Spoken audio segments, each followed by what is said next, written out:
And now let me introduce and invite Amanda Watkins. Dr. Watkins will give us a presentation on the ICT for inclusion from an international perspective about the activities launched by the European Agency for Development in Special Needs Education. Dr. Watkins is Assistant Director of the European Agency for Development in Special Needs Education. We're playing with the technology again. As usually. While the gentleman is sorting things out, I'll just say my thanks to the organisers for the opportunity to speak to you today. I'd particularly like to thank Elżbieta Nero and her colleagues in the Ministry for taking an initial conversation held over a very good glass of red wine over 18 months ago about, why don't we have a conference? Why don't we come and talk to some of your people about the outcomes of some of our projects? And they've taken this idea and made it into this fantastic reality. So I'd really like to pass on my thanks for everything that's happened in that respect. I feel at a little bit of a disadvantage. That I'm talking in English to you, so thank you very much, and thank you to the interpreters and also to this excellent gentleman who's signing everything for us. But I also feel at a disadvantage because it's nearly coffee time, so I know I'll be kept on track and I won't be given any extra time to speak, so I'll get cracking.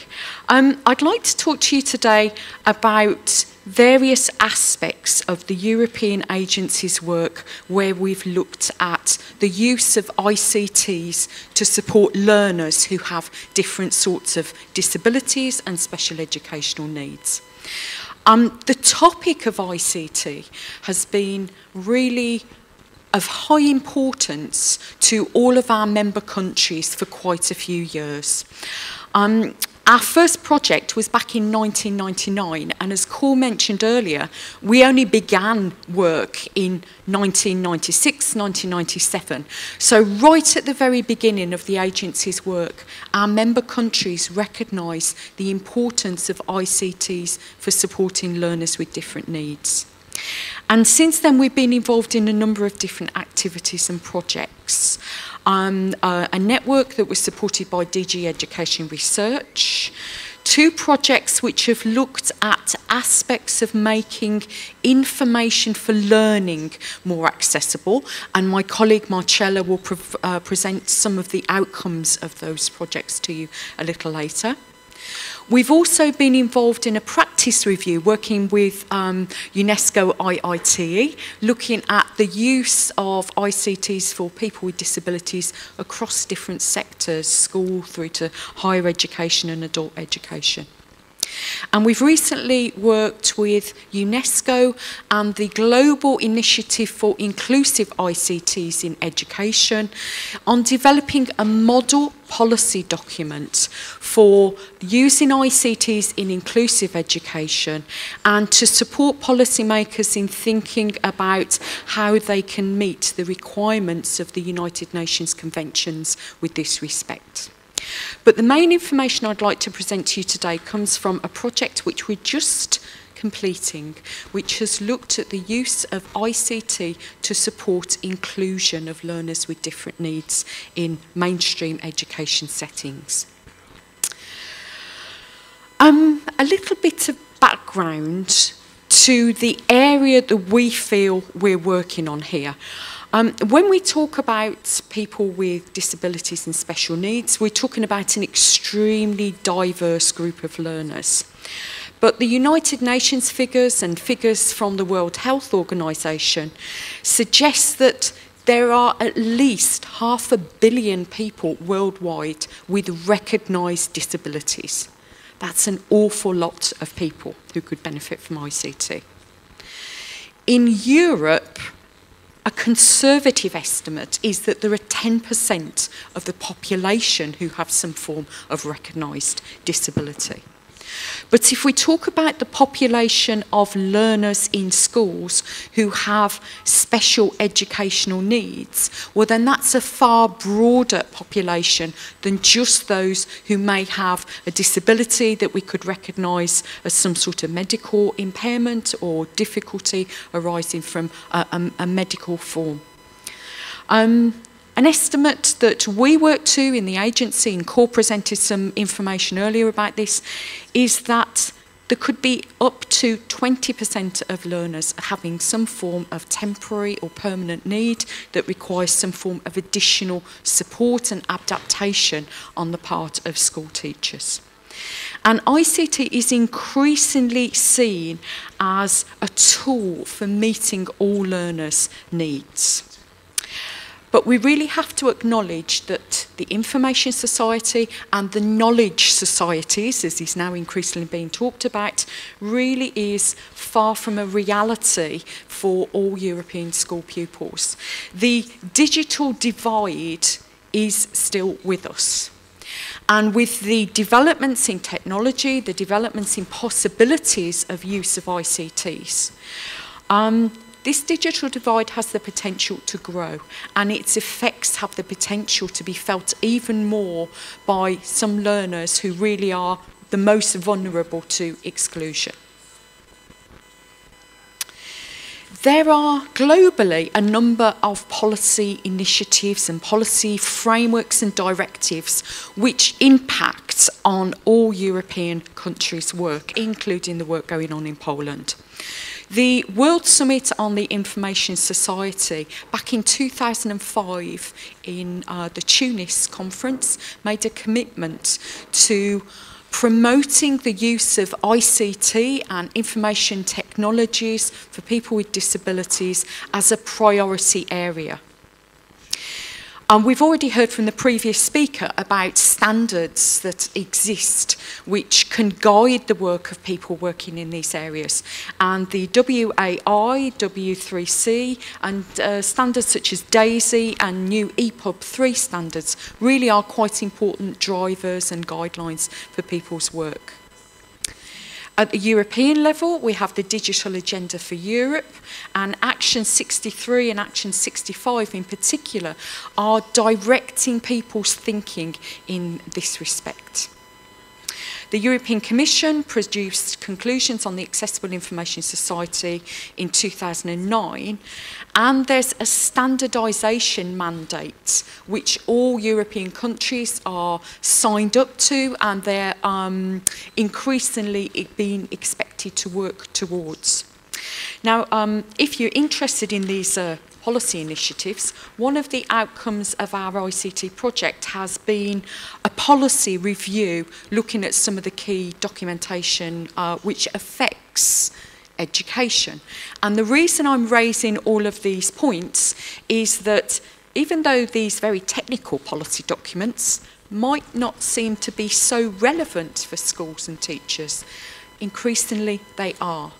These standards, these requirements are something which really affects all educators' work, not just a few specialists, a few technical people who work on developing websites or developing equipment. There are also some key policy directives for inclusive education which are increasingly affecting all of our work. We've already heard about the ET 2020 framework, but I'd like to flag up two strategic objectives which have been agreed upon by all ministers of education, including your Polish ministers of education. One is focused on improving the quality and efficiency of education and training. Very important objective for the year 2020, and all EU programmes will be in line with trying to meet this objective. Strategic Objective 3 talks about promoting equity, social cohesion and active citizenship for all learners. And that really is a critical objective when we're thinking about inclusive education, because this objective really is aiming to work towards providing inclusive opportunities for all learners across Europe. Now, many of you may have heard of the European Union's new flagship initiative on opening up education. And the approach which is being taken here is to try and develop a policy framework which is supported by programs, supported by different initiatives, which really will promote the wider use of new technology and open educational resources in supporting all learners. And there's a little quote that I've put here. Wider use of new technology and open educational resources can contribute to alleviating costs for educational institutions and for students, especially among disadvantaged groups. And this equity impact, however, requires sustained investment in educational infrastructures. Now, this issue of equity impact is something I'm going to come back to, because I've got something I'd like to add to there as a critical factor if we're thinking about ICT as really promoting equity.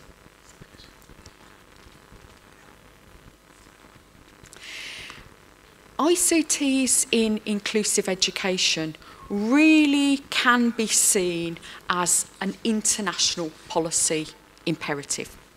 And I'm well aware that when you're working in country situations, sometimes it can be seen to be, well, there's all this talk at the WSIS and United Nations, and there's all of this going on. Does it really impact upon my work? Well, maybe not directly, and maybe not something which you would always be directly aware of. But these initiatives, these policy imperatives are something that all of our European countries have agreed upon and have agreed to work upon.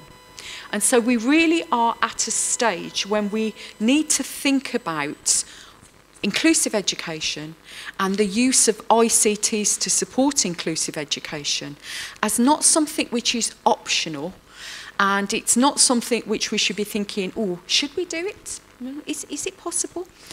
Now is the real time for taking the opportunity to think about how can we do this? How can we do it in the best way? And how can we really make the most of the opportunities that we're presented with at the moment?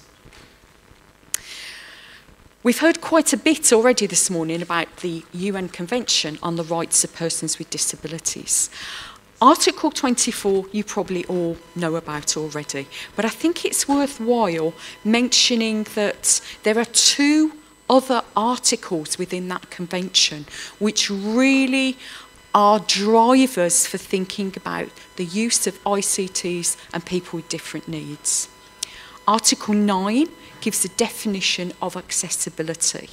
And this article is talking about accessibility in a very broad context, accessing the physical environment, accessing services. But it also specifically talks about the rights of people with different needs to access information and to access information technologies in a way which can support them. Article 21 talks about freedom of expression and opinion and access to information. And here the stress is on possibilities for ICTs to support people with different needs in contributing to civil society and in contributing to different opportunities that society offers all its citizens. Now, it's important, I think, to flag up these different articles to really stress the point that ICT in education is very much a cross-sector issue. Your Minister for Education already mentioned this morning, the need for different ministries to cooperate and work collaboratively in this sector. And I think it really is quite an important message. ICT for inclusion is a cross-sector issue, but it's also a rights issue. It's about people's rights to access the support which enables them to access the opportunities that the majority of the population in a society can access.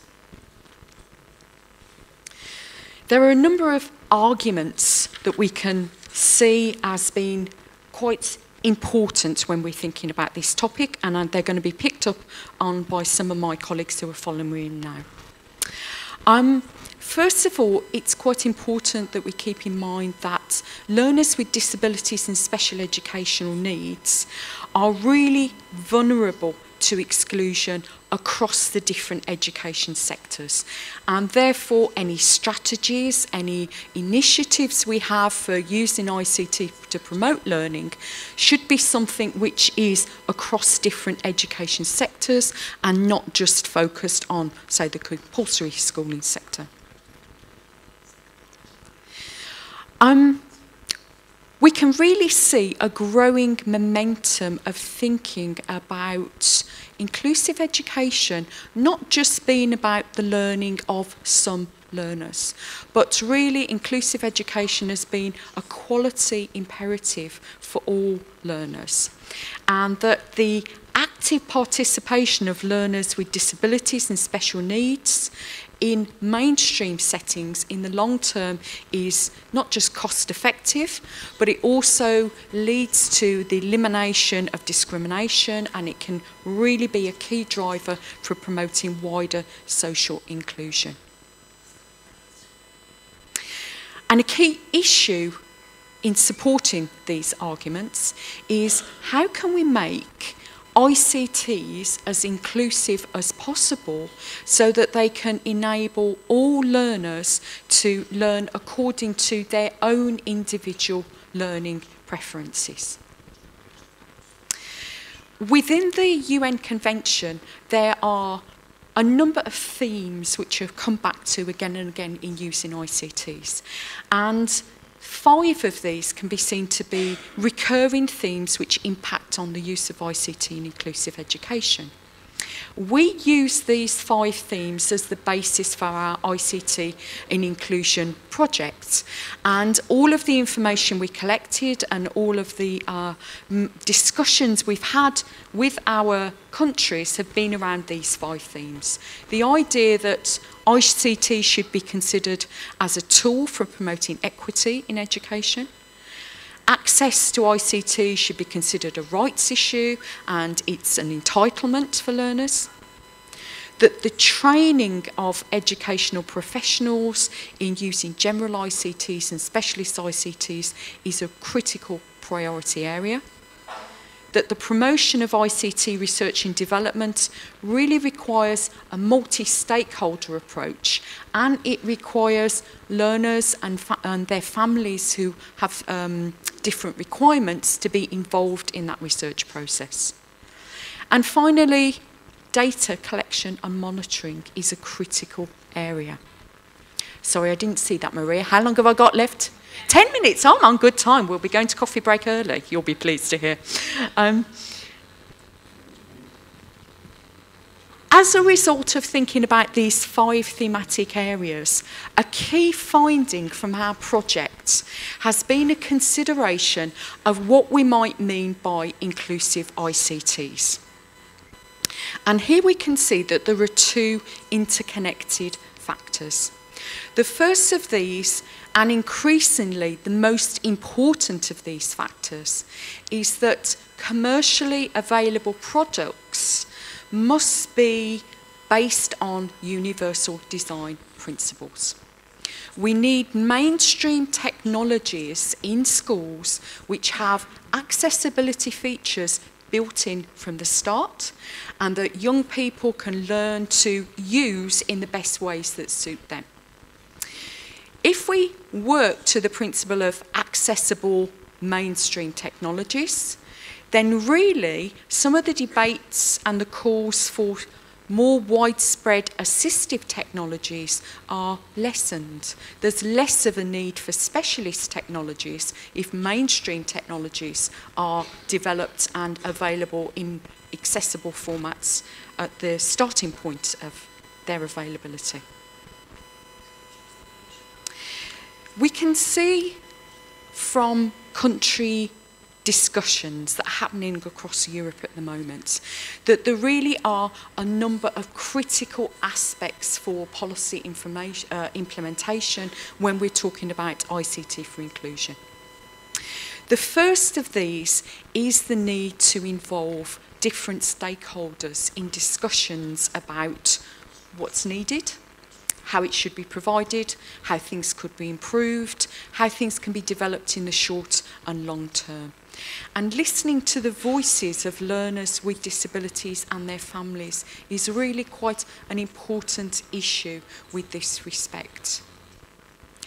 As I've already mentioned, cross-sectoral and intergovernmental agency cooperation also seems to be a critical aspect for many European countries.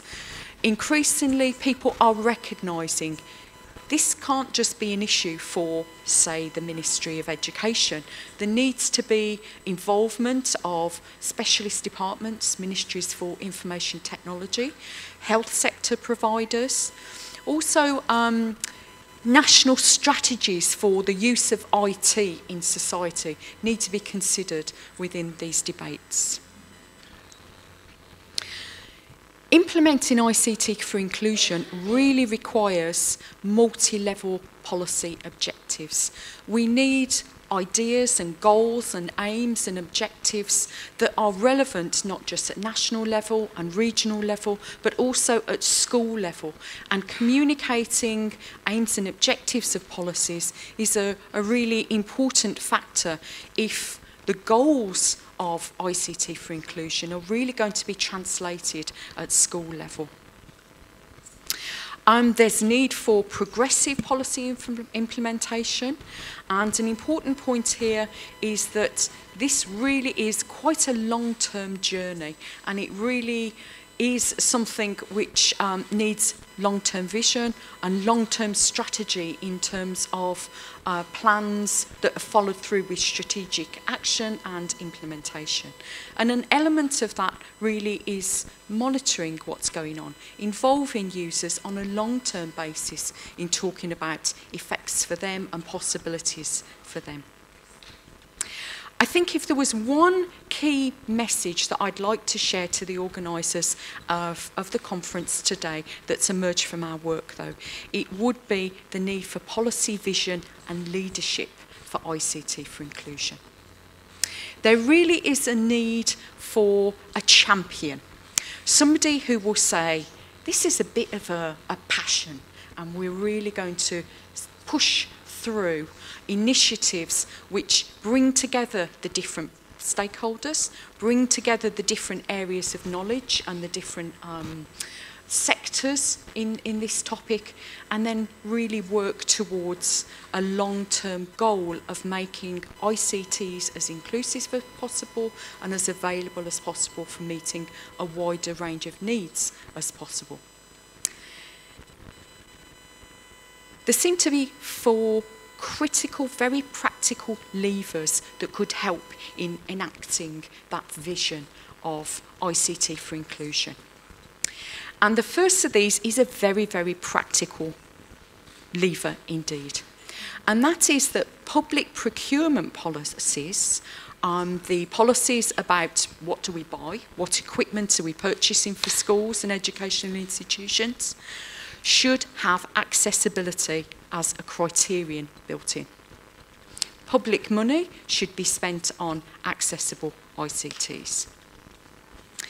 Training for professionals in using accessible ICTs is another critical lever. But here we get into another cross-sector issue, because training teachers is one element of an ICT ecosystem. But maybe we also need to be thinking about training other professionals who work in this area. Web developers, people who develop printed materials, librarians, people who are IT support specialists. Training in accessibility and in the principles of supporting people with different needs is important for those professionals as well, as they're people who support teachers in schools. School-level policies and action plans for implementing ICT for inclusion really appear to be critical in taking forward national and regional level policies. And the role of school leaders is really critical with this respect.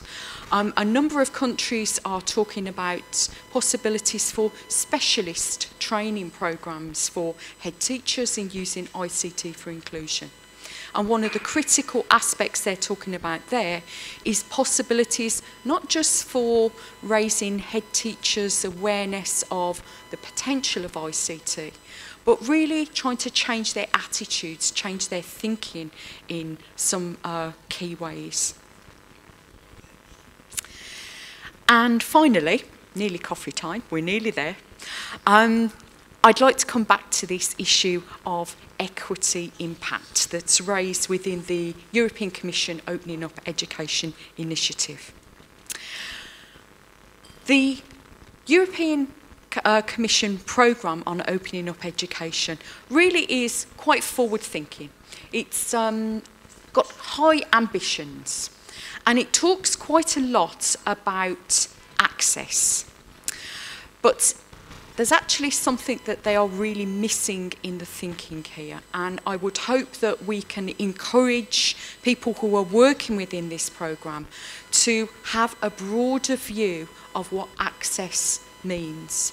Access means everybody having equal chances.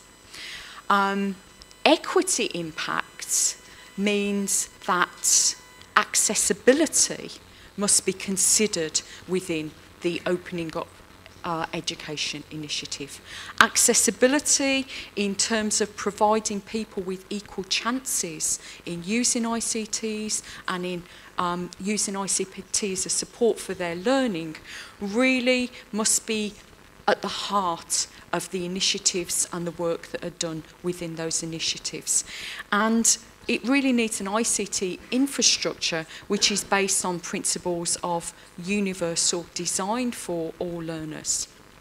So really I would say that the equity impact goal is wonderful, but open access educational resources will really only be truly open if they are designed to be accessible and inclusive for all learners.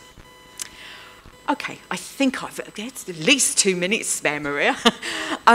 If you would like some more information about the agency work or our projects, then we have a project web area with all of the materials. Cora also mentioned our website, but I'd be very happy to follow up with people individually by email if that would be of interest. Thank you very much.